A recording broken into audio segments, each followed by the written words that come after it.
request the Honorable Chief Guest for this evening, Shri Ram Madhav ji, to please come on the dais so that we can start the function formally. I would also request the Honorable High Commissioner of India to Singapore, Madam Vijay Thakur Singh, to please also come on the dais. I would also like to request Professor Thomas L. Magnanti, the Honorable President of the Singapore University of Technology and Design, to please join us on the dais. I would like to invite Professor K. Lal Kishore, the Honorable Vice Chancellor of the JNTU Anantapur Technical University, India. I would also like to invite Professor R.L. Sharma, the Honorable Vice Chancellor of the Himachal Pradesh Technical University, to join us on the dais. I would like to request Mr. Sumit Nanda, who is a noted entrepreneur and a philanthropist and an eminent friend of India in Singapore, to please welcome Shri Ram Madhav ji by presenting him as a stall. Sir.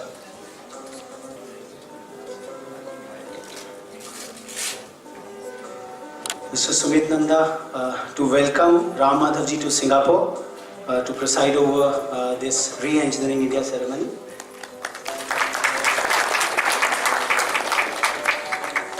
I would request Shri Gurmeet Singh Dhaliwal ji, the Managing Director of the Baba Farid Group of Institutions, to welcome the Honorable High Commissioner of India to Singapore, Madam Vijay Thakur Singh, by presenting her a stall.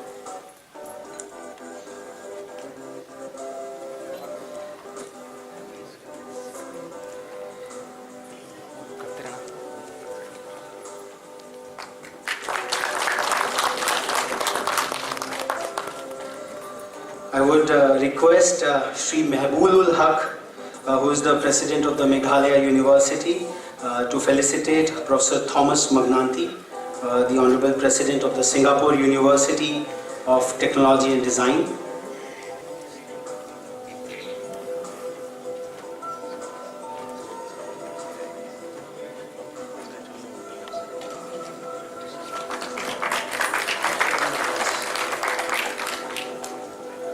I would like to request Dr. Girish Tilak, who is an eminent friend of India in Singapore, to welcome Professor K. Lal Kishore and Professor R.L. Sharma by presenting them stalls. Professor K. Lal Kishore is the Honorable Vice Chancellor of JNTU Anantapur.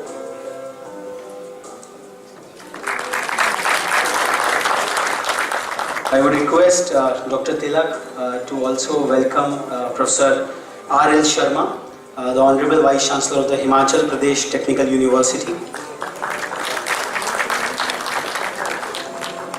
I welcome you all, ladies and gentlemen, today this evening at Furama City Centre, where we are marking the Engineers Day, which happens to be the birth anniversary of Shri Mokshagundam Vishweshwaraya, who has been an eminent Indian engineer and who worked relentlessly for creating a lot of engineering marvels in the country.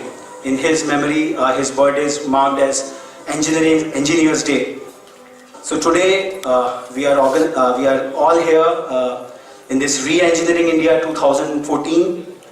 A decade back, when I was at IIT Kharagpur, still a student there, I had not thought that I would be meeting Ram Madhav ji again. 10 years back, he had come over there to ignite us, to inspire us about the cause of emergence of an Indian era, the issues and challenges which faces the Indian society for the emergence of an Indian era. 10 years now, he is at a platform where India has really seen a mammoth progress on almost all socio-economic, political, technological dimensions, and at a forum which is much more decisive and deterministic because we have with us a significant section of India's education institutions which are working along with Engineering Watch. India has long been interpreted, imagined and ideated as a mystical or at best an incredible nation Incredible was a phrase which was used 10 years back to reposition India's image on the global forefront, which still is mired with a lot of innumerable prejudices and stereotypes which we'll keep on encountering day in and day out. We at Engineering Watch took a small, humble initiative to evoke this mission of re-engineering India to transform from an incredible nation to an insurmountable one. The entire spirit of this entire Reengineering India campaign, which we have been curating for the last 6 months, is all ingrained in a small 145-second film. I would request my colleague Ravi to just pull up the screen so that I can play that film that gives the essence and the real ethos around which we are trying to build up this whole campaign. Re-engineering India's destiny. Singapore has a special place in the history and future of Asia to have emerged from a third world nation to one of the most advanced nations on the globe. Re-engineering India would thereby need a lot to learn from this city nation on the eve of its golden jubilee year of inception. Engineering Watch welcomes you to Re-engineering India 2014. For more details, visit www.reengineeringindia.in. So thanks a lot for the small presentation, the film which we had been running and building up this whole initiative.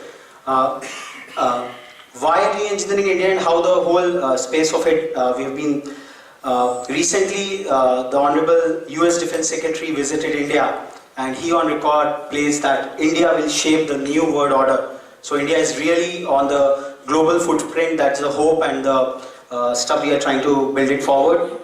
We've been asked for a long time, like, why Singapore? A lot of questions were being asked to us, like, why you have chosen Singapore to do a place out here.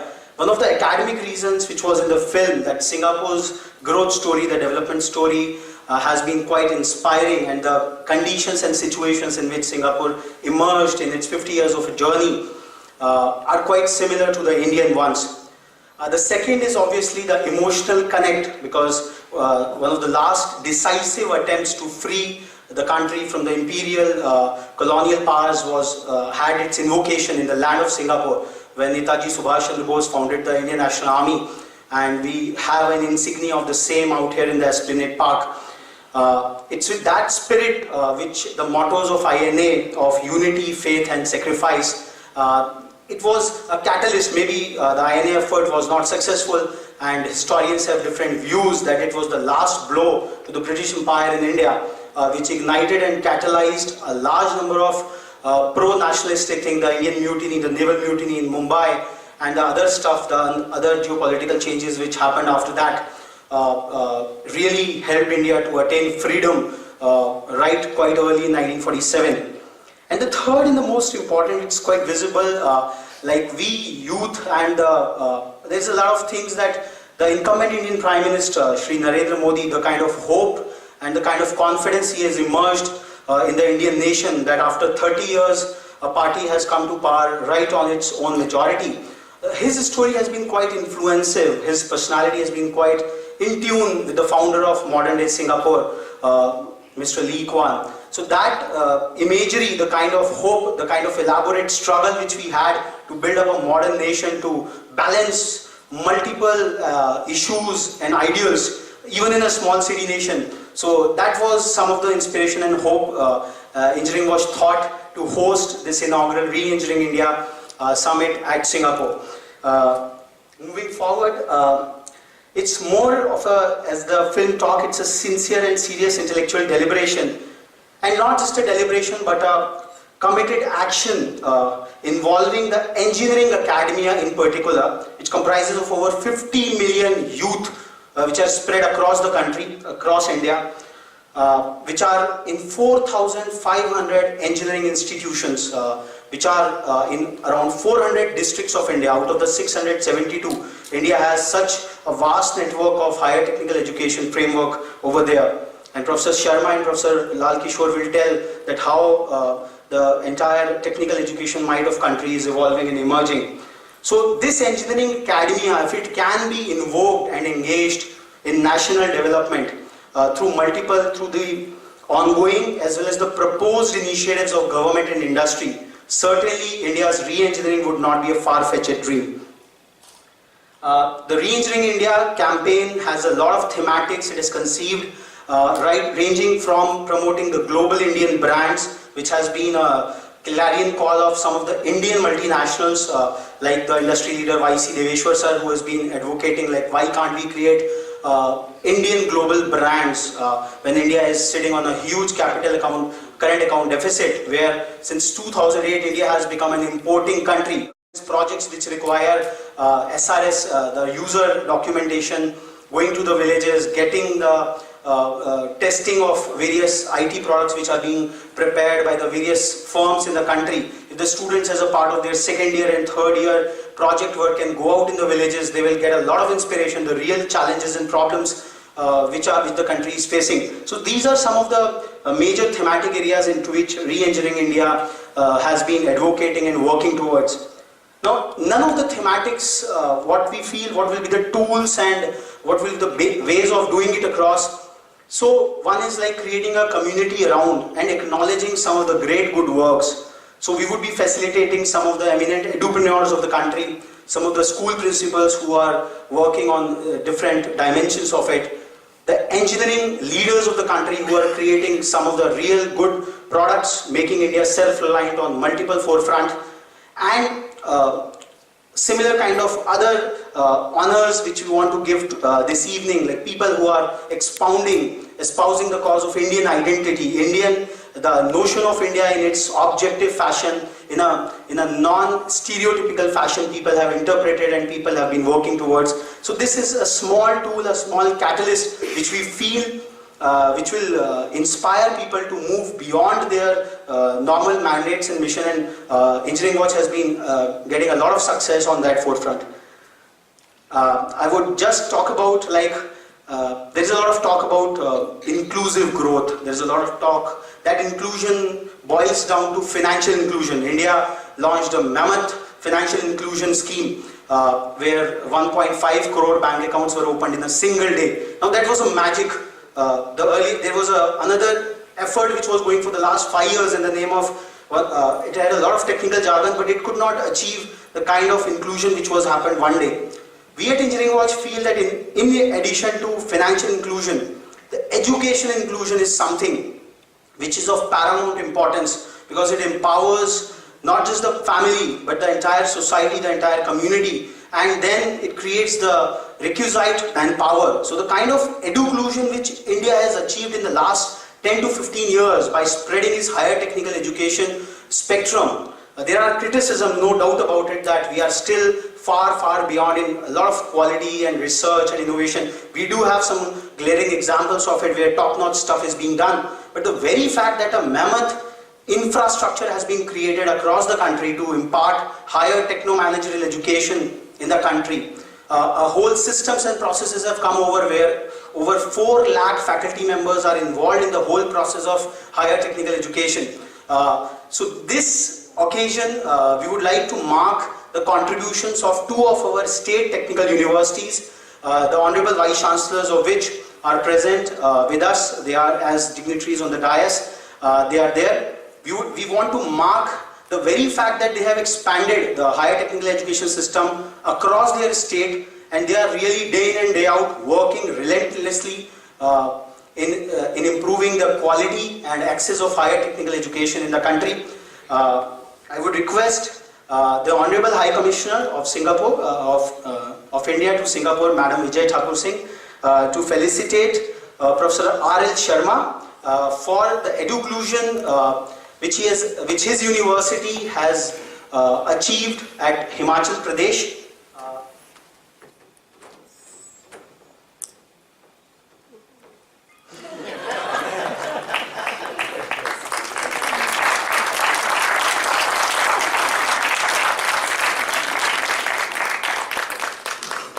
I would request Professor Sharma to speak for a few minutes about the ABC of higher technical education, which is one of the quite innovative efforts of Himachal Pradesh Technical University.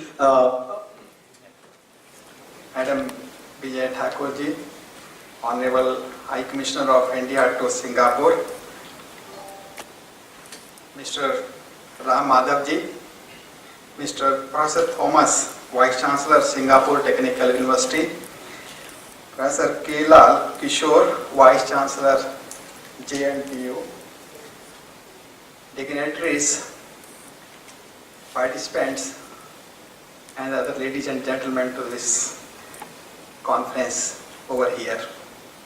Indeed, I am very thankful and privileged to be here among this august gathering for inviting me and sharing my thoughts with the gathering. In fact, the higher education across India and across our state is also going through a considerable change because of lot of changes are happening in the technical front. And as a result, our technical education is also going through a considerable change in Himachal Pradesh. Particularly, what happened is maybe because when the economy was opened in 1990 or so, lot many industries they came to India, economy grew, and as a result, lot of jobs were created, and there was a lot of demands for various type of jobs, particularly technical jobs.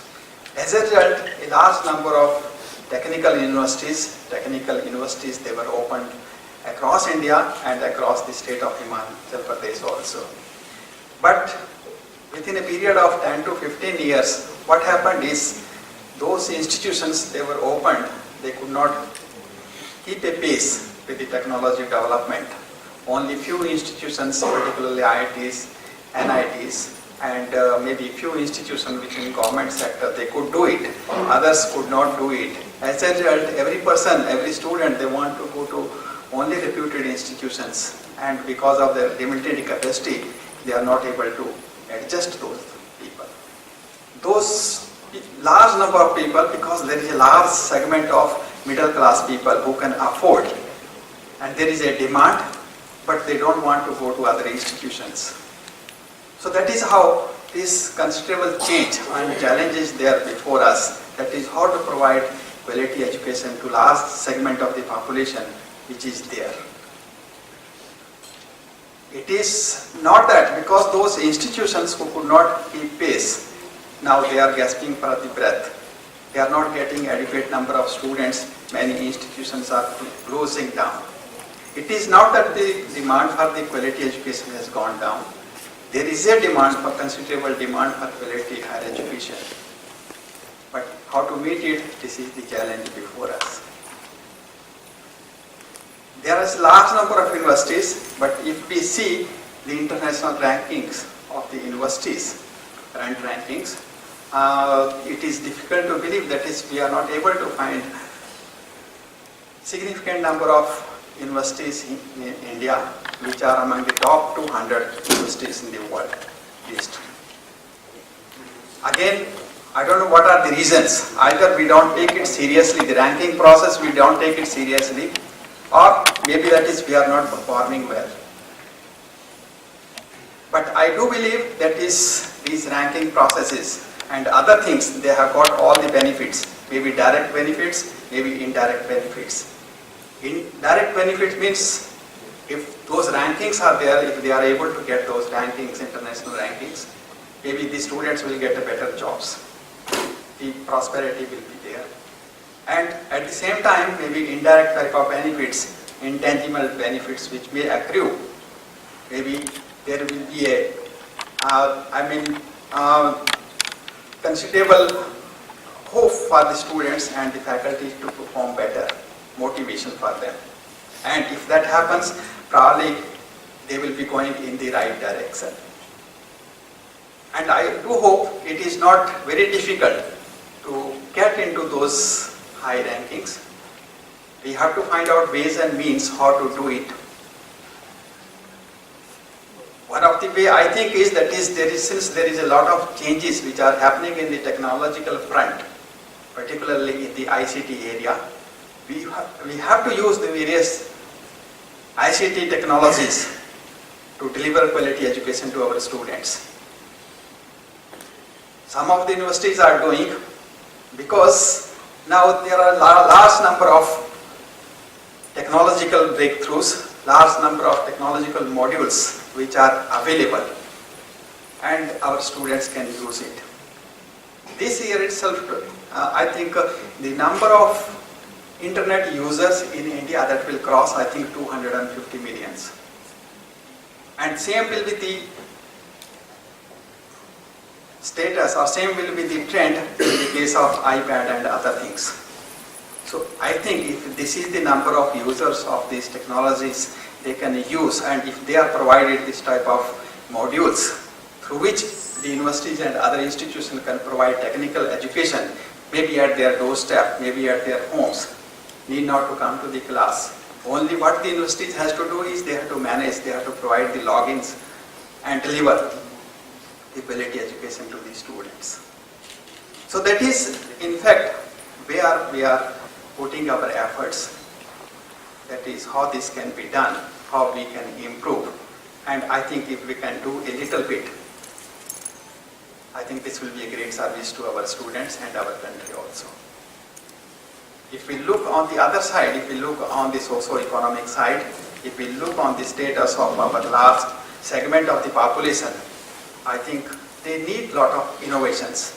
They want some positive change in their lives. And it is the role of the higher educations, universities and institutions to bring innovations, to give a thrust to the research which can bring a positive change in the life of the people. I am thankful to India Watch for providing me this opportunity to share my little thoughts with you people, and maybe when we will be interacting with so many dignitaries over here, I think we will learn much more. I am grateful to be in association with Engineering Watch, and I hope we will learn a lot and we will be able to deliver. Thank you very much.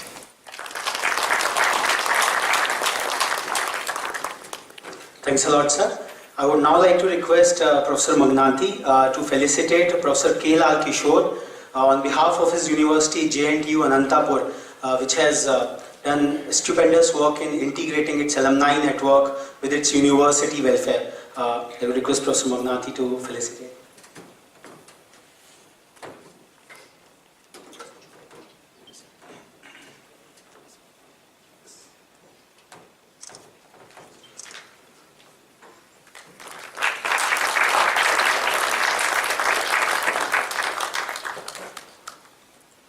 I would request Professor Kishore to speak briefly about how JNTU Anantapur is expanding its education efforts. Sarasini Samakare, Parabrahma Swarupani, Asrapitnali, Saraswati Namoswati. My salutations to Sri Saraswati, the goddess of knowledge. My respects to Sir Mokshaganda Visvesvaraya, the eminent engineer, in whose honor we are celebrating the Engineers Day. Sri Ram Madhavji, Chief Guest of today's function, Honorable Sri Vijay Thakur, the Madam, High Commissioner of India for Singapore, Professor Thomas Magneti, Vice Chancellor of President of the Singapore University of Technology and Design, Professor Sharma, Vice Chancellor of Himachal Technical University, other distinguished invitees, ladies and gentlemen. On behalf of JNTU Anantapur, I appreciate the efforts made by the organizers in convening this particular meeting here in Singapore on Engineers Day, which is very in a rightful way to bring to the notice of the world the services rendered by not only Sir Mokshaganda Visvesvaraya, but also the other eminent engineers, though we call them, they are not called as engineers in that perspective, because it is only to mention the contributions made by our eminent Sri Aryabhatta with respect to the astronomy and the mathematics, Sri Bhaskara Bhatta with respect to the mathematics and also astronomy, and not only those fields, mathematics and astronomy, but also to the field of medicine and even cosmetics, Sri Dhanvantari, Sri Charaka. If we name that way, many are there. It is only to mention that when the rest of the world was in a no point drives or no development was there, India has achieved its pinnacle of glory. But But unfortunately, due to various historic reasons and invasions, we have lost that particular thread. But I am sure India will again re-emerge with this re-engineering being done under the leadership of Honorable Prime Minister Sri Narendra Modi ji. I am sure India will be recognized as an educational hub, not only just as an IT hub, because India has that capability and capacity, and I am sure under his leadership India will emerge in that particular way. So in that particular direction, many players are there, the technical universities supported by government and many self-financing institutions not supported in any way by the government but still contributing in this way. No doubt there are some odds and aberrations, but we have to correct them and see that they are put in the right direction so that India will emerge as educational hub for the whole world as such. India can give a quality education at a much lesser cost compared to many of the countries, and also India has the demographic advantage in the sense that there are the youth population, when the rest of the world, particularly in the advanced countries, is getting older, with the average age of the population crossing, say, 50 and so on. For India, it is going to be around 30, or between 30 and 40 in the years to come, which is a big advantage which should be made use of or utilized when our youth are nurtured in the right direction. Then definitely India will emerge as the intellectual power in the field of education also. So in that particular direction, we have been, say, at JNTU Engineering College, Anantapur, is established in the year 1946, and we have strong alumni, and they are spread across the world, and with their cooperation, we are making them in the inclusive growth for the university. This particular university as such, it became an independent university in the year 2008, but since then, incorporating, say, including the alumni in the development programs, not only with respect to infrastructure, but also with respect to academic aspects, we have been striving hard. We have introduced some measures with respect to the quality, say, wherein the anti-plagiarism check is being done for the PhD programs, not only for the self-financing colleges, not only undergraduate programs, BTech and PG programs, MTech, but we have also, in the selected colleges, we have also given them permission to start the PhD program. So since our numbers are large, if we compare with the advanced countries, the number of PhDs being produced are very less per 1,000 population and so on. Since our population happens to be very large, so the number required again, say, or when you calculate the particular figure, say the quotient or whatever is the value number that you get appears to be very small. But there is need to increase these numbers, but not only just the numbers, at the same time keeping quality in mind. Ekpadam Guru Brahmasya, that is what our scriptures say. What the students learn from the teachers is only 25%, so they have to be continuous learners, and with the experience they have to gain the remaining 75% from the society, from their friends, and from their work experience and so on. So that way, we the teachers, we lay the foundation, and it is up to the students to build on their own, or say increase the knowledge in the right perspective to see that great achievements as such are done. So that way, we are taking the help of the alumni who are present in various industries and also abroad to have as mentioned by Professor Sharma, to have the e-learning materials being supplied to all the students, wherein when there is sudden spurt in the number of engineering colleges, we have about more than 4,000 engineering colleges across the country, but Andhra Pradesh itself accounts for more than 700. So that way there is shortage of experienced teachers, and to meet that particular requirement or to fill that particular gap, we are making use of the e-learning technologies to see that quality education is imparted to all our students. Not only that, we have also made the online programs, the question papers being sent online, and also the monitoring of the colleges, attendance, etc. through online. So that way we have introduced certain measures which we are confident will help in improving the quality aspects of education. So that way, taking the help of the alumni, involving them in the growth of the university with respect to infrastructure and also academic aspects, we have been striving to see that quality is imparted and quality education is given to them. So that way, alasasya kuto vidya, a lazy man cannot acquire knowledge.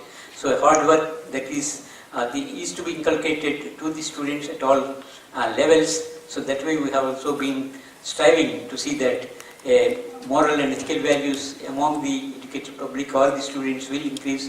And therefore we have introduced a special course for that particular aspect recently, so that it is not just only the knowledge or the education, there will be full-fledged man to serve the nation and to serve the humanity as such.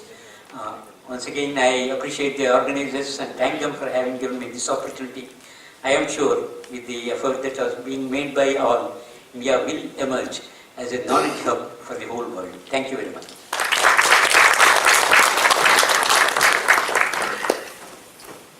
Extremely thankful, sir. We also have with us Mr. Aditya Vijay Barlia, who has been known for including the best global practices in higher technical education at APJ Satya University by evoking a unique blend of liberal arts, creative design and appropriate innovation. I would request Mr. Barlia to receive a token of thanks for his good work from Madam High Commissioner.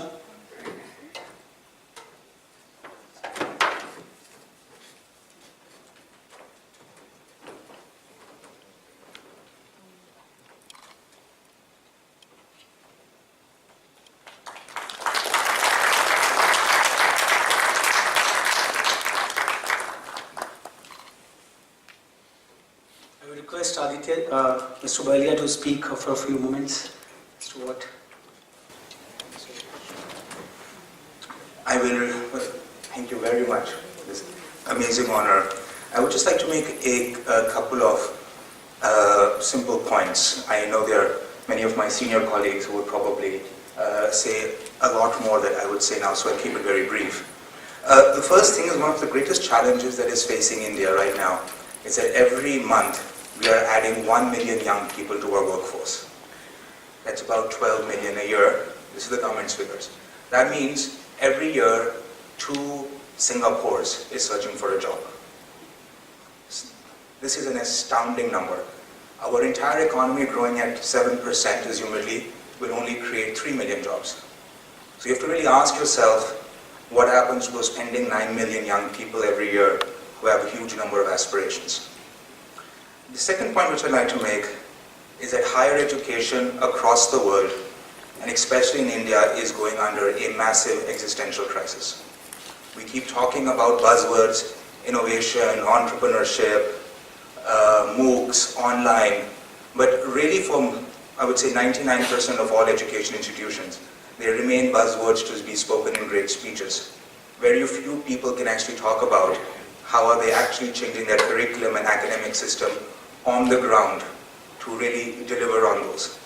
In 2014, where you have a 95% dropout rate in your online so-called MOOCs, and at the same time you have PhD students, after 7 years, their PhD isn't worth the paper it's printed on. There's never been such a big gap between the promise of quality education and the ability for us to deliver on it. The third thing is, for me, which makes, and which is why I love Engineering Watch and the amazing work that they've been doing. Often there is what I call for India at least, there is sort of the Delhi-centric approach, whereas the thought that a few people sitting in closed offices in Delhi or in a state capital can decide the regulations, rules and systems that is best for everybody around the world, and at least for India. And I'm not sure where this arrogance comes from. And I think in the next 10 years, it will be local solutions decided by local people, which will really solve India's problems, but really aid it with the amazing things that all of us have achieved and best practices that are spreading. So I don't mean to sound as a doomsday soothsayer, but what I do want to say is that India in the next 10 years has a lot of catching up to do. And that puts an extraordinary burden on all the amazing people here, is to step up and take our education system to the next level. Thank you very much.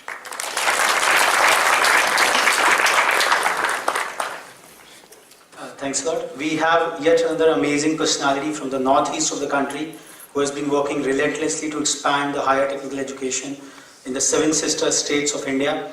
I would request Mr. Mehbul ul Haq to receive a token of appreciation from Professor Magnanti for the education efforts he has been doing in the northeastern part of the country.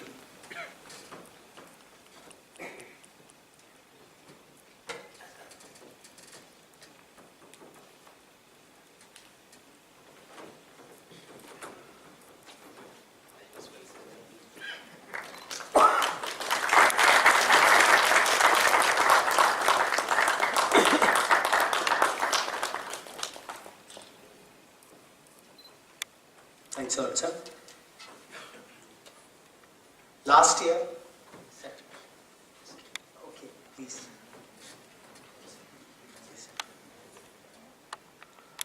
Honorable Chief Guest of this evening, High Commissioner of India to Singapore, Madam, and Professor Thomas, Vice Chancellor of Singapore Technology University, and other dignitaries here, and delegates like me who have participated in this function.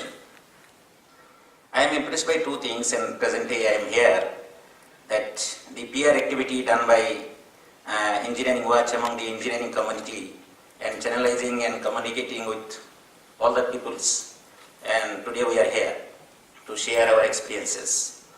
And second thing, last few days, I was studying about Singapore, and I have seen that there are 2 universities among the 100 of the world-class universities here. So anyway, I have a very severe back pain, but still I want to touch the soil of this Singapore, because there are 2 universities and we have a very big country. We are preparing the policies for higher education every year. Government is coming after government and we are changing the policy. But we could not show any performance till date. I think this kind of award must be given after getting world-class university in our country. Otherwise, it should not be, because we must feel shy. I am from the Northeast, and we started with 1 computer and 4 students in the year 2001. And today we have nearly 5,000 students. We have 1 engineering college, and we have a university, and especially we are working for the underprivileged in the rural areas. And a state like Singapore, it's a very small state, and that is any small state of Northeast, small state. And nearly 40% people are Mongolian people who are residing in the northeastern states. And the Singapore, like a small city state, can achieve in higher education, and they can attract huge number of students from outside. With the people of India, and we have large number of higher educational institutions, but we could not achieve it. And we have to learn a chapter from here. We must take a commitment, and that we have to do hard work. And today, our Ramadevji, I used to see him in the television. Today he is here. Probably he is the part of the government now. It's my request, sir, that at least you identify 5-6 universities of our country, and you pump fund for them for the R&D, and give the freedom to the university. I think we can achieve after a few years that we will have a world-class university. Thank you very much. Thanks a lot, sir. I think these 4 incredible gentlemen have exposed the larger issues and challenges which are faced by the India's higher technical education. While we have spread it across, there are still many challenges. Before I would like to invite the Honorable Ambassador of India to Singapore, Madam Vijay Thakur Singh, to give the keynote address this evening as to what India can learn from Singapore. Learning from Singapore, from third world to the first, what all can be done to accentuate the entire process of re-engineering India. I request ma'am to deliver her keynote address.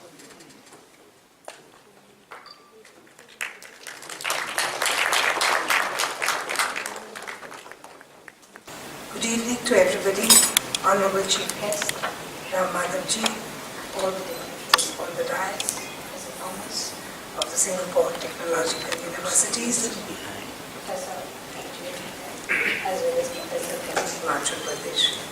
It is my great pleasure to be here. First of all, greetings on 15th September, which is celebrated as Engineers Day in India. As we had heard, it is the birthday of Vishweshwarya, an eminent Indian engineer. As we look at the topic, re-engineering India, from incredible to insurmountable, there can be no doubt that engineers and those technically qualified would play a very important role in achieving this objective. Engineering Watch has been working for nearly 5 years in the field of education, and through its global campaigns, namely Edu India and Engineering India, is working to position India as a global destination for higher education.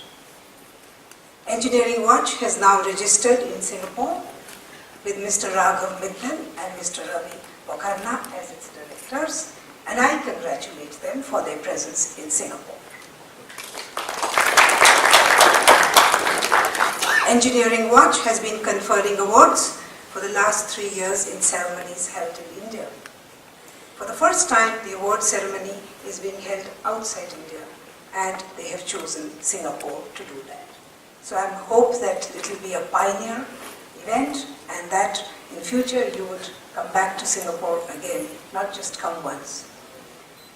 And your association here with Singapore will add an additional strand between India and Singapore as we work together in the field of education. Representatives of education institutions in India are here today, as are representatives of educational institutions in Singapore. I have been asked to speak on the topic Reengineering India, from incredible to insurmountable, from third world to first world learning from Singapore. Basically, someone who has lived in Singapore here longer would have been more qualified to speak, but I have also been here 14 years, and I would share with you my impressions. Singapore, as a nation, very closely follows global events and takes steps to ensure Singapore's place and relevance in the world. Singapore is a country which in a very short period of 50 years has moved from being a third world to a first world country. This has been because it has followed a path which has given primacy to growth and created opportunities for all through pragmatic policies which were firmly implemented. Singapore, which had a per capita income of around US dollars 320 50 years ago, has risen to an economy of a per capita income of more than 55,000 US dollars, which according to the World Bank figures. Singapore holds impressive rankings in ease of doing business, protection of intellectual property rights. It has a very low rate of unemployment, as low as 2%. It is home to some of the top universities of the world. It has good health infrastructure, excellent airports and port facilities. Today, Singapore is not only a global financial center, but a logistic hub, as also a knowledge and innovation center. What has been its growth pattern? If you go back, you see that in the early 60s, it was a labor-intensive economy with a few manufacturing industries. Subsequently, as per the EDB of Singapore, I'm sure many of you present here do know EDB because that's the External Development Board of Singapore, which looks at attracting investments into Singapore. It describes the 70s and 1970s and the 1980s as a skill-intensive and capital-intensive period when manufacturing graduated to a more sophisticated level and foreign investors were drawn in with many favorable investment policies. In the 1990s, Singapore moved towards a technological-based and service-intensive economy and established formidable institutions of education and for research. From the 2000s, Singapore has been positioning itself as a knowledge and innovation-intensive economy. Singapore has invested a lot in the ecosystem for research and development with organizations like Fusionopolis and Biopolis. They provide excellent research facilities, and companies like Abbott, Novartis, Lilly are located within these very institutions. Singapore Engineering Watch in India should be involved in generating IPS assets, they need to look at possibilities of working with Singapore for venture capital, for innovations, and for using Singapore as a hub for commercialization of their innovations. How has Singapore been able to achieve this? Well, it plans in detail through a consultative process with stakeholders, and once a plan has been finalized, its execution is done expeditiously and very meticulously. As an example, Singapore 50 years ago was a water deficit country, and in the 50 years it has transformed itself from a country which is self-sufficient in water. Now Singapore has what it calls the 4 taps, which are 4 sources of water. Earlier it was only importing water from Singapore. Now those 4 taps are, one, of course, water is imported from Malaysia, which is a very small percentage. Water from local catchments, water from desalinization, and recycled water. So by diversifying water resources and investing in sophisticated infrastructure and technology, Singapore has achieved its objective of being self-sufficient in water. Similarly, Singapore has cleaned its rivers. Singapore's water management could be a very useful study in our own agenda of cleaning our rivers and managing our waters. Engineers need to study this to see what was done and how it was achieved, what technologies was used, and what could possibly be used in India. Engineering what could do that. Another approach which Singapore adopts is that it revisits its own policies and issues when required. And coming to the field of education, it already had a very strong system of education and also a very good vocational training system. Yet, it recently undertook an exercise to make vocational training more relevant to the requirements of the contemporary world. It set up a committee and called the Applied Study in Polytechnics and ITE Review Committee. It looked at how to strengthen education pathways relevant to today's industries. The committee submitted its recommendations just 2 months ago, and the government has accepted its recommendations. The basic thrust of the recommendation is to link career aspirations, that is, the supply side, to jobs in the market, that is, the demand side, so that the youth are equipped with employable skills, and at the same time, industry and businesses, their needs are met as well. India too has a skill building mission, and it recently created a dedicated ministry for this. How can we share experiences is something we need to look at with Singapore. Singapore has set up a world-class skill development center in Delhi. Can we look at that model? Can we see whether it's relevant to our conditions? Can we see whether it is replicable? Maybe we could draw some lessons from Singapore as we look at our own vocational training, which we just heard that would be necessary to create so many jobs which are equivalent to 2 Singapores in 1 year. Another characteristic of Singapore government is that it is forward-looking. If an issue needs to be addressed, it will be addressed, however difficult it may be. So you see this constant writing about the possible stresses and strains that Singapore could face in the future. I don't know, I know many of you who live in Singapore are present here today, and I'm sure many of you do read the articles written by Professor Kishore Mehbubani, where he talks about big ideas for Singapore in its 50 years. I mean, if you look at those, the arguments are strong, the logic is strong, and he's touching all kinds of issues that Singapore could possibly face. And the objective is that if you look at what you could possibly face, you look at solutions which you have to possibly work out in your system. So that is how Singapore approaches its own development, and it approaches its own constraints, I would say, because it openly acknowledges that it has many constraints, but yet is able to overcome this. How do we look at India-Singapore relations? First of all, I would say that Singapore engages with the outside world. It is a highly globalized economy. And it is here that India becomes a very valuable strategic partner for Singapore. And as we look at India-Singapore relations, I would first touch some common elements which are there and then go on to how it is today. Both the countries are societies which are pluralistic and seek a partnership which is based on political, economic and cultural interactions with institutional frameworks of dialogue. The key peg for India-Singapore relations has so far been business and economic engagement. Not only are the bilateral relationship energized, but how we can learn from each other's best practices and experience. And we do hope that this contact results in getting some academicians from Singapore, including of Indian origin, to come to teach in Indian universities and institutions.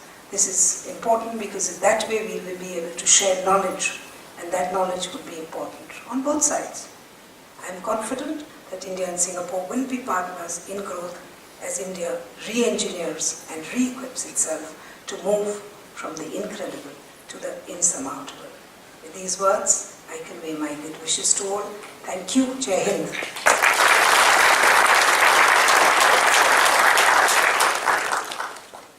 Thanks a lot, ma'am, for distilling the entire Singaporean experience in such a short time. The entire content was so, I will say, it's so deep and things like that, that the people out here would ruminate upon it, and certainly we will take things forward.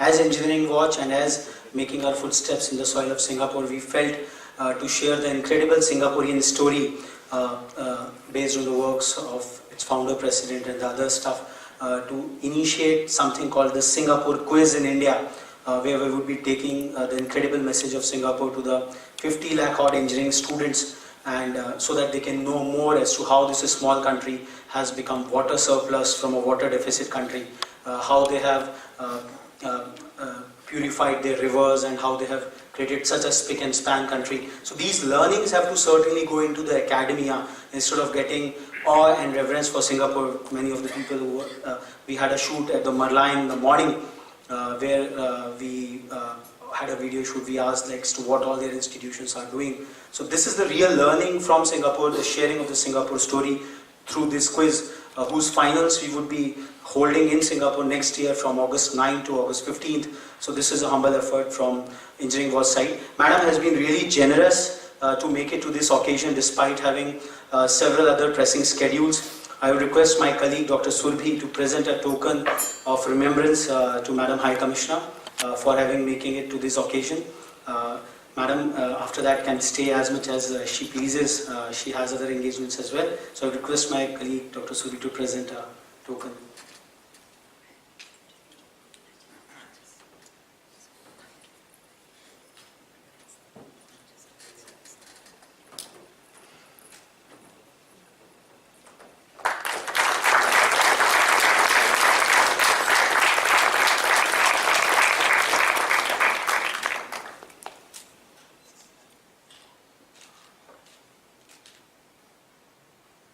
Ma'am, we request you to stay on as much as you can without hurting your other appointments. Thanks a lot. We at Engineering Watch feel that recognition is the first step to evoke the sense of responsibility.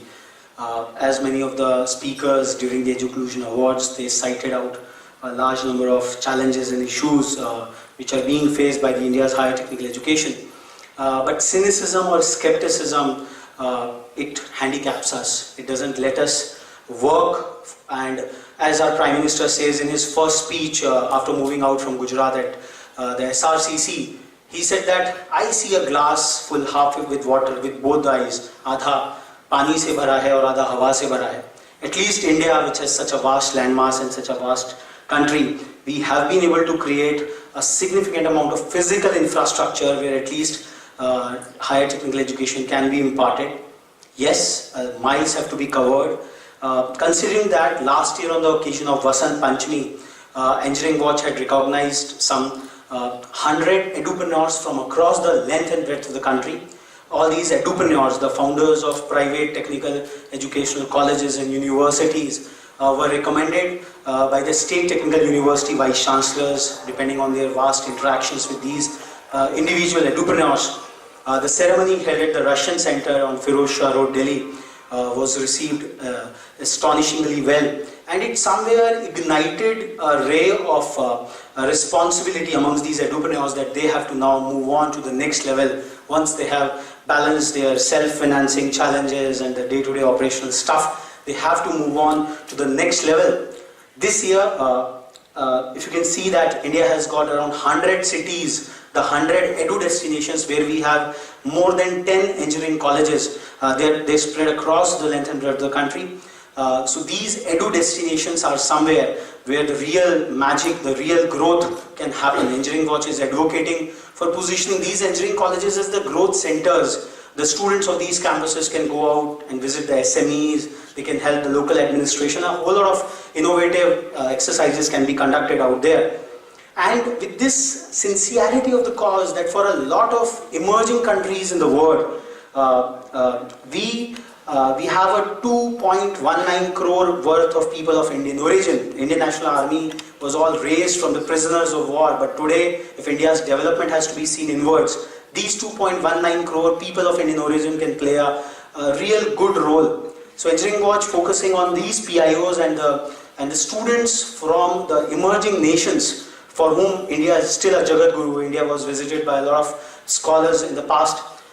You can see that India only attracts 25,000 students from across the globe because there is no marketing at all. The only PSU which is engaged in that is EDSIL, and EDSIL redresses only the 44 bilateral agreements which the Ministry of Human Resource Development has signed in. Engineering Watch has taken on this self-initiative to position India on the global map as an emerging destination for higher technical education for the emerging nations. I would request the dignitaries on the dais to formally unravel this humble campaign of ours. I request all the dignitaries to open them up so that we can formally declare this humble initiative on the part of Engineering Watch. This campaign will market the 100 edu destinations across the country, and I would request all the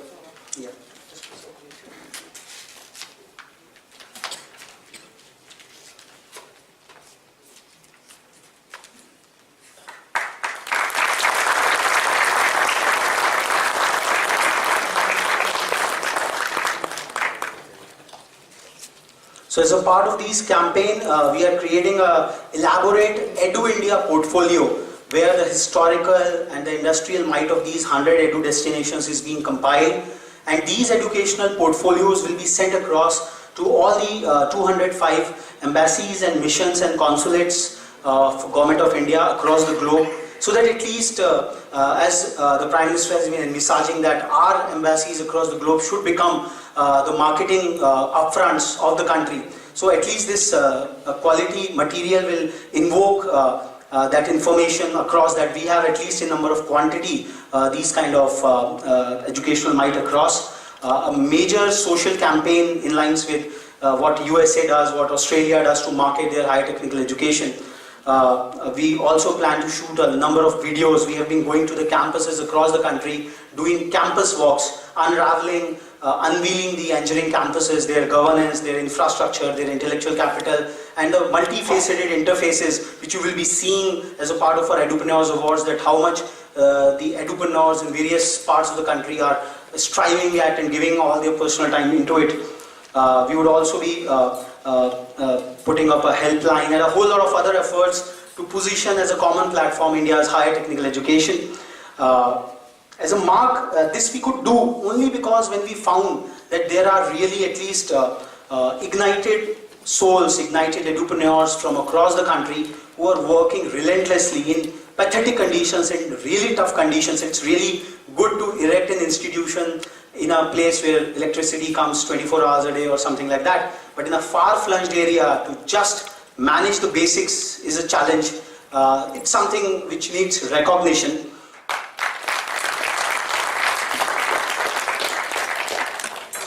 दो शब्द आप कहना चाहेंगे, 2 words.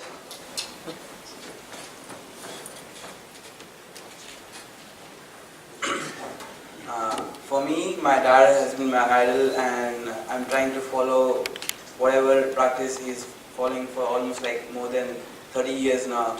So I believe my father couldn't make for this program because he's a really hard-working man and he's a self-made man. So I believe I follow his footsteps and make sure I, make India proud and serve the market and make the Indian future bright. Thank you. Thanks a lot.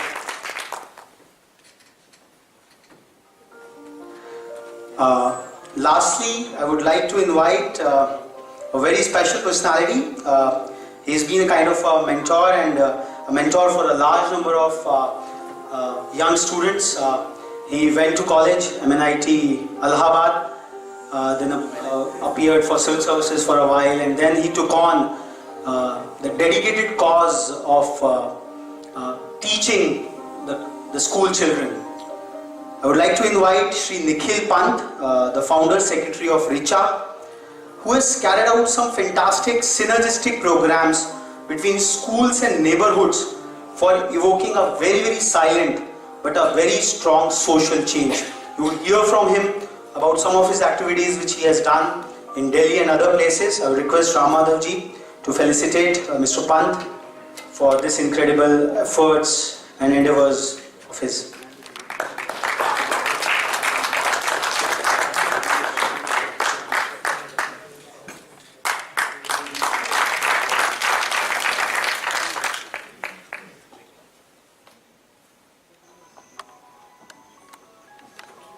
I request Nikhil to speak for a moment. Thanks a lot, Raghav. All the dignitaries on the dais. It's a great honor to be here. So what I'll do is I'll just take about 5 to 6 minutes to give you a brief of what my journey has been. I am a civil engineer by qualification. I did my NIT from Allahabad in the year 1991. My dad was an IS officer, so I thought I had a birthright to be an IS officer, but I was mistaken. My brother was in IIT Kanpur, and I thought I'd be an IITian, so I couldn't be there as well. But I landed up in NIT Allahabad. But as I went through and I finished my course, I realized that, and I joined one of the best consulting firms that was called M.N. Dastoor and Company. Dr. Dastoor was a close contemporary of J.R.D. Tata, and he initiated engineering consultancy in India with the Steel Authority of India plants.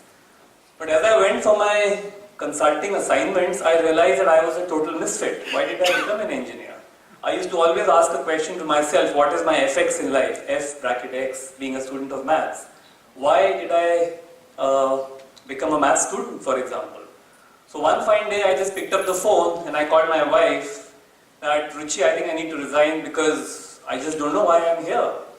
So she said, okay, Nikhil, go ahead, do what you want. So thankfully, she was in a government job and I could take the plunge. So I went back home and my dad was sitting here with his very close Langotia yar, Captain Vishwakant Pandey, who runs a very, very innovative school in Delhi called the Manav Bharati India International School. So Captain Pandey said, Nikhil, why don't you come to the school, for a change. By the time you get the next job, maybe you'll enjoy with the children. So this was in 1995-96, and then for the next 15 years I just became a school teacher. I taught children maths and physics. I requested the principal to give me the junior most children because I felt that I had to first understand my own dilemma as to why I did become an engineer. And as I taught the children and I grappled with the education system, I soon realized that our education system as a corollary of Macaulay's minutes was a huge experiment or progression in derailing the entire HR of the country, I felt. People were getting into careers for which they were not meant to go. And my entire fight with the system began in the middle of the 1990s, and I started interacting with NCERT, I started interacting with the CBSE also. And I told all my teachers, all my principals as I went around the country that finishing the syllabus has to be the starting point. Finishing the syllabus cannot be the end. And through the subjects that I taught, I used to teach maths and physics, I connected the curriculum to the social problem from where the child was coming. And that's where I read a lot about John Dewey, Maria Montessori. I also read extensively J. Krishnamurti, Aurobindo, Vivekananda as to what they thought education should be. And I soon realized that our own great saints had been totally ignored by our education system. The experiments continued in school, and within my own school I did a time and motion study to see that during a given year, about a month was totally wasted by children because teachers were absent and there were arrangement teachers, etc. happening, periods happening. During this time, I did project-based learning by connecting the contents, by connecting the curriculum to the real world outside, from where जिस परिपेक्ष से बच्चा आ रहा था उससे उसकी पढ़ाई को जोड़ने का एक प्रयास शुरू किया. I soon realized that this was the most amazing way of strengthening core concepts in maths and science. अगर energy की crisis थी, we had a huge concern in Delhi when privatization happened. There was the Tatas who came in the north and the Reliance came in the south, and there was huge theft with Delhi Vidyut Board going literally bankrupt. And then the Tatas came forward, and through my own NGO, they gave me a small little project to work with schools.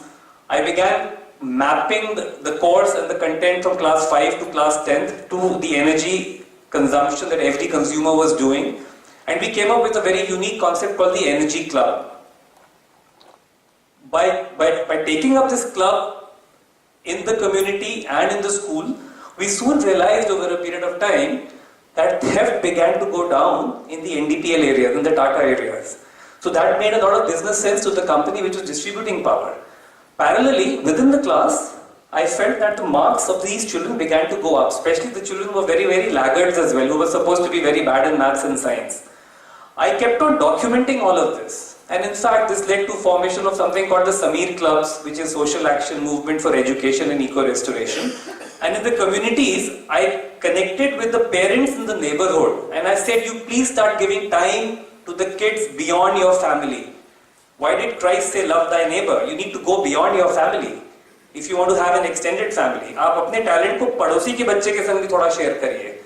After mapping the school work and the community work, I went to the CBSE and I very vociferously talked about what later on came out to be called the continuous and comprehensive evaluation of children, where scholastic and co-scholastic has to submit to understand what a child can really give in terms of going forward. So in the morning, in fact in the afternoon when I was hearing a lot of people talk about jobs, talking about the huge crisis in the employability sector. In fact, the NSDC is looking at 500 million jobs in the next 10 years. It all has to go back to the schools. It all has to go back to mapping the hidden talent in every child. And I think that is what the movie The Three Idiots also talks about later. If we are able to do that, we can do the most amazing thing with the human resource that the country has. So this has gone on, and then subsequently I joined the Tech Mahindra Foundation, where we began giving grant to a lot of NGOs. And currently I am working with the Ministry of Corporate Affairs in the Indian Institute of Corporate Affairs, where, as you all may be aware, there is a new Companies Act 2013, where there is a section 135 which has made corporate social responsibility mandatory. Spending is not mandatory, but reporting is mandatory. So what has now happened is that suddenly about 20,000 crores of rupees are now coming into the development sector from 16,000 companies which now qualify to do CSR. So the current task, where I'm engaged with Dr. Bhaskar Chatterjee and team who heads the Indian Institute of Corporate Affairs, is to see how the private sector, with its capacity to do good business and to generate good profit, can synergize and improve the return on investment on taxpayers' money, because we know that when the taxpayers' money goes from the government to the bottommost people, only 5 or 10% reaches there. So this entire process, and in fact I was extremely honored when Raghav told me that this award was being conferred, and I've always believed in being very silent. My dad has taught me that, जिसको हम लोग गुप्त दान भी कहते हैं, the power of change is maximum when you don't talk about it. The next few years are going to be extremely important for India, I feel. And you know, when I come here to Singapore, I have extensively read Goh Chok Tong as well as Lee Kuan Yew's work while I was growing up. India has so much to learn, but what is most important is this, that a lot of the solutions are there within India itself. And it is extremely important that some of us who are in our 40s, maybe in our late 30s, who realize that there is a huge repository of talent and resource available. We must not let it go. The government now, in fact, thankfully with the next 5 years, a very stable government coming on board. We have people like Raghav working extensively through their platforms. It is extremely important that the hidden talent of children, that's where I go back to my core work, the hidden talent of every child should be mapped to a future vocation to get maximum return on investment for a nation to go forward. So thank you once again, Raghav, for giving me this opportunity. And thank you.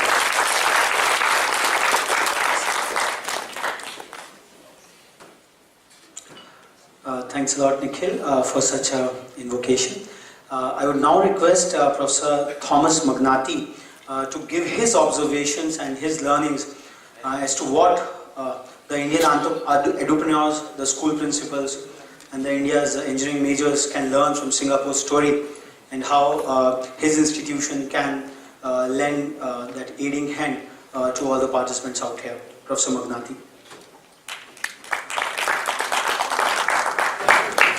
Thank you, and good evening to everyone.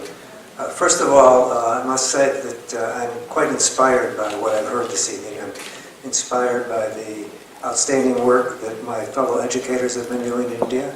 I'm inspired by the great work that the engineering firms and companies have been doing in India in a wide variety of ways. And I'm inspired by these last few speeches about nationalism. It's actually quite inspiring for me to hear all of this, and so thank you for that.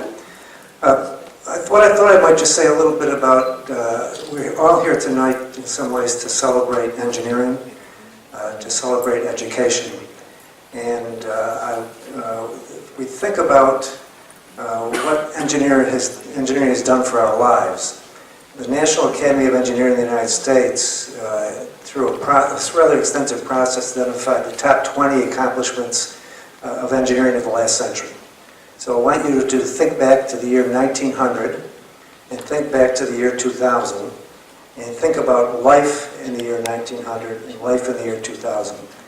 And these great engineering achievements were things like electrification, so electrification of our homes, of our factories, water purification in terms of providing purified water in terms of the last century all over the world, and we still have this crisis in many parts of the world.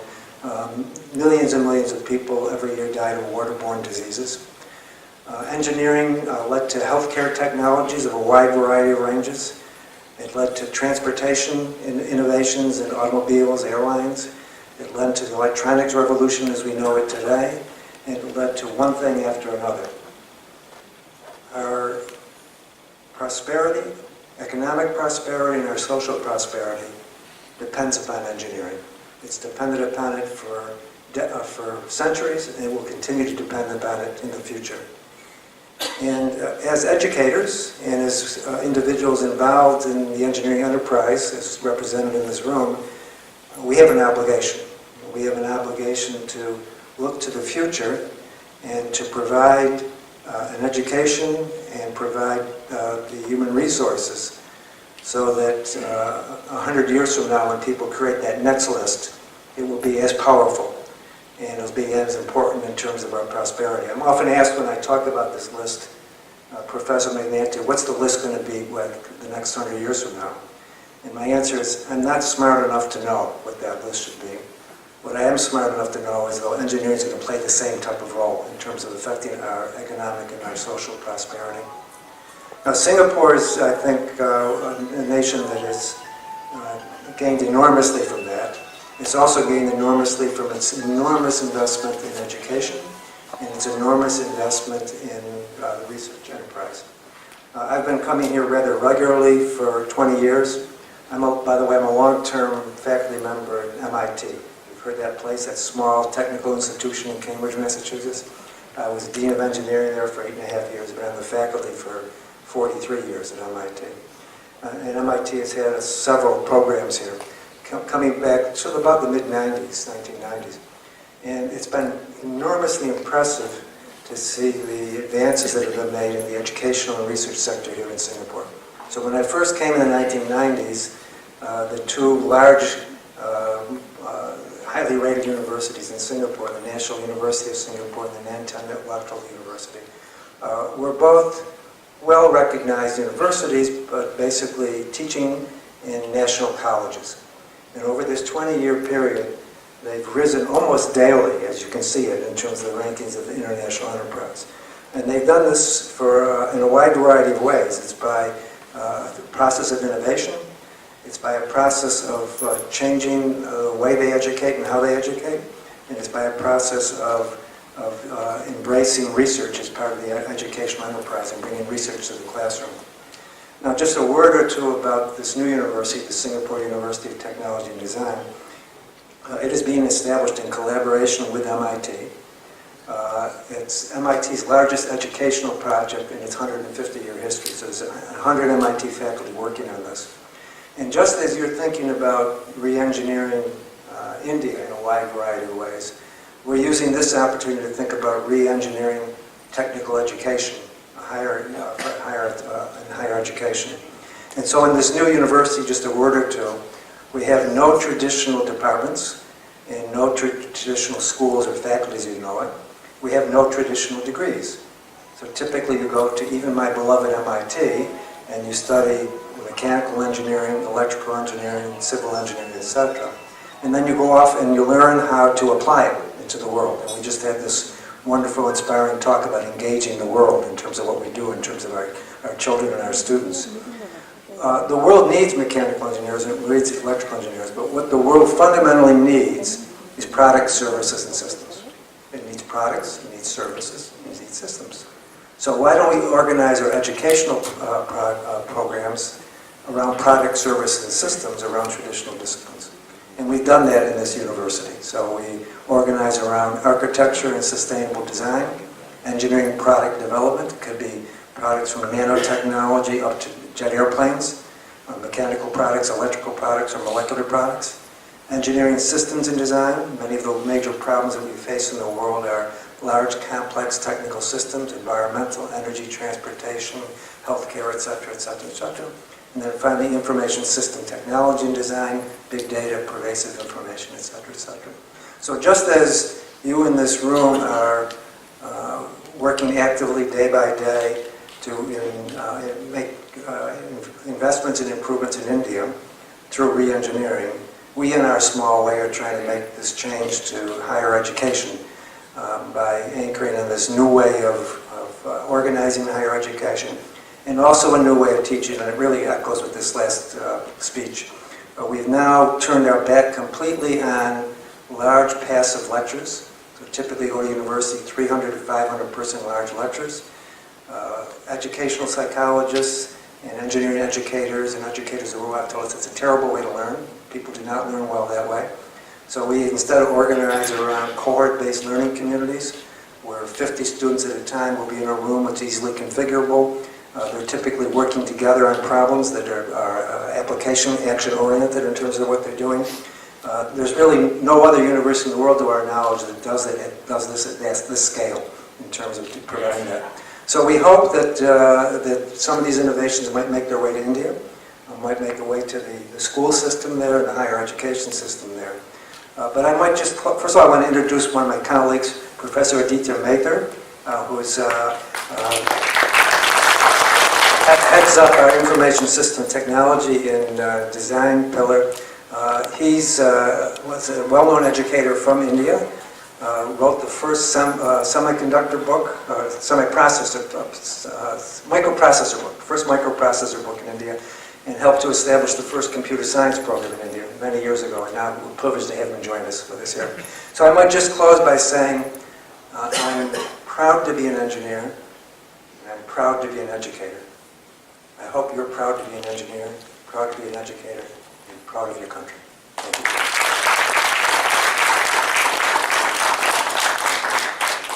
I think this is the best Engineers Day gift from an eminent personality, an eminent engineer educationist like Professor Magnati.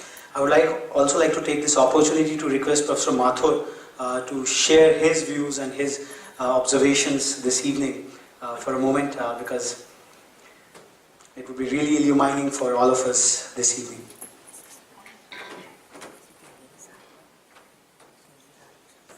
Thank you, Raghav.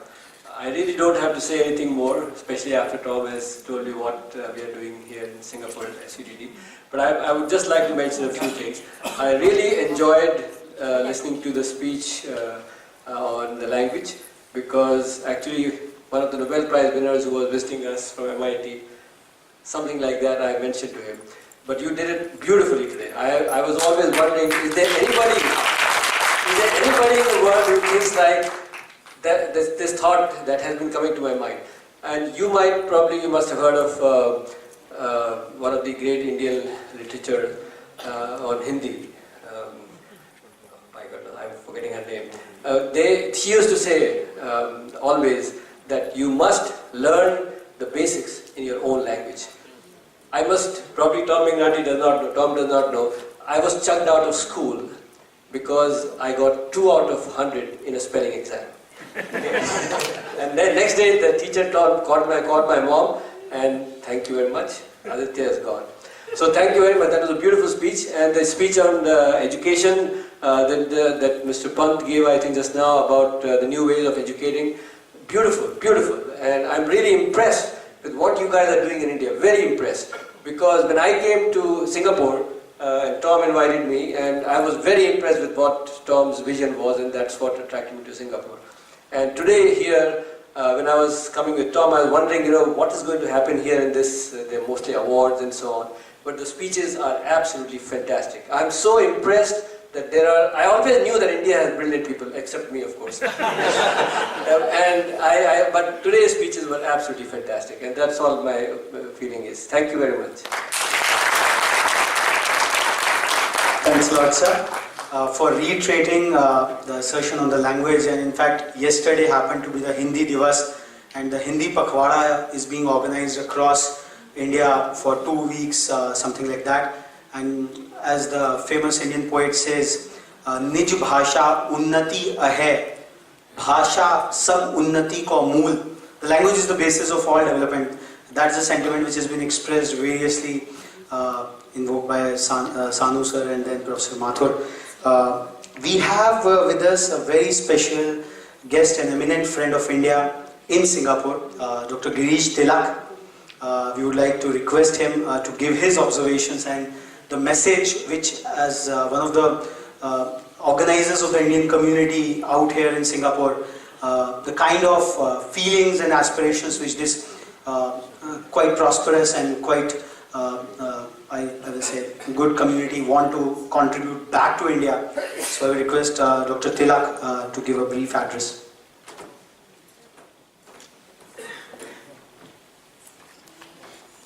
Raghavji, I am really impressed by this event and all the August gathering here. Time is running short and everybody, including me, is eager to listen Ram Madhavji. But my quick observations are that we in Singapore have got a large pool of engineers and friends to India, and it is good that you have started the company in Singapore. So whatever support you need from us, feel free, and we will do our best to support you. Thanks.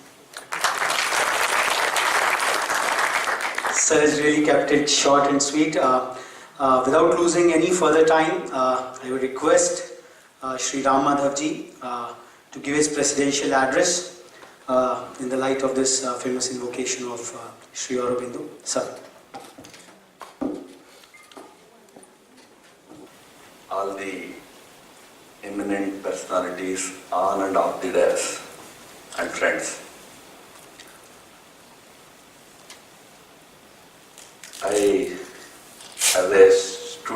As a student of engineering in 80s, I happened to read the book of Dale Carnegie, How to Win Friends. Many of you also might have read it. It used to be a very popular book for all of us youngsters those days. Somebody writes a parody to it, How to Win Enemies. We'll certainly write one point that in a gathering like this, to come forward as the last speaker and give a long speech the sure way of winning more enemies. We have enough of them. I don't want to win more. I also always used to think, whenever I see on television or in photographs and all, these award ceremonies where politicians are invited. Then one day I felt that, okay, probably to tell the politicians that, so much is happening, so much excellence is happening in the world, in the country, in spite of you guys. So probably that is the reason why I was asked to come and present mementos to many of you, say that, in spite of you guys being there, so much is happening. In fact, I would say that one of the biggest challenges before our country, I mean India today, is to change this perception about our polity. And this has, I'm not blaming the people for it. I blame my colleagues in politics who are largely responsible for creating a particular stereotype about the politicians in our country, and which is not very far from the truth also.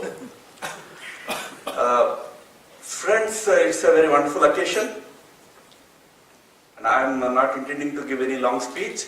I just want to say a few things which I feel as important, although one advantage for the last speaker is that some of the things that he wanted to really say are covered by others.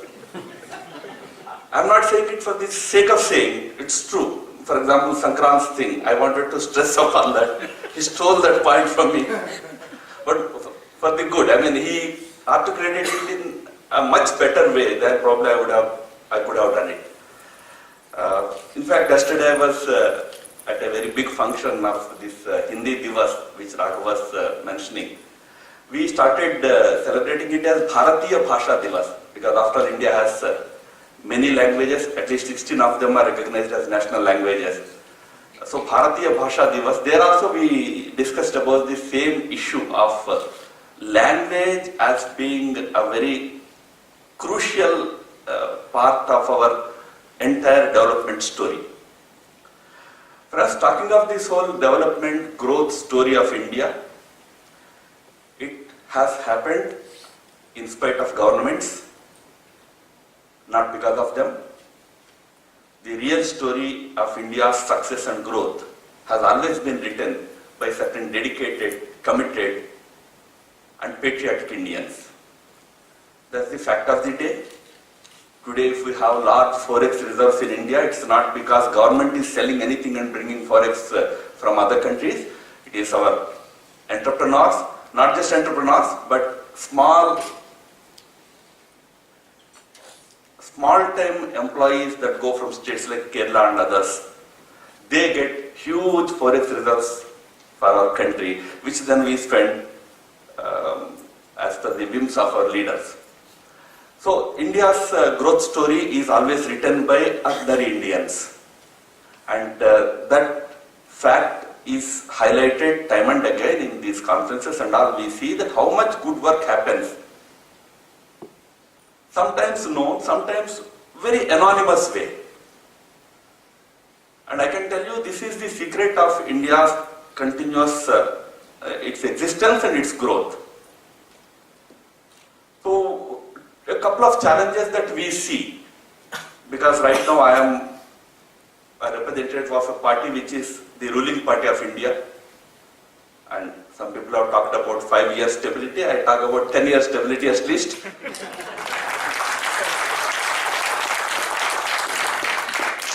We are committed to addressing some of the major challenges. One of them, as I mentioned, is to change the very style of working of our governments. The term that is used for our officials is public servants. But hardly are our officials in real sense public servants. That's why the other, kind of derogatory word babus has come to be used in a very derogatory way. So this whole culture of governance has to change in India. Governments have to become accountable. They have to really work, they have to deliver. So that is one major challenge that Prime Minister Narendra Modi deems as one of the topmost challenges. Once that is achieved, you have a government that delivers, that works, that is accountable. So many things can change in India so easily. Because after all, average Indian is very talented. I have read somewhere that the Columbia University's one of its studies, they show that the IQ of an average Indian is higher than the IQ of any other person in the world.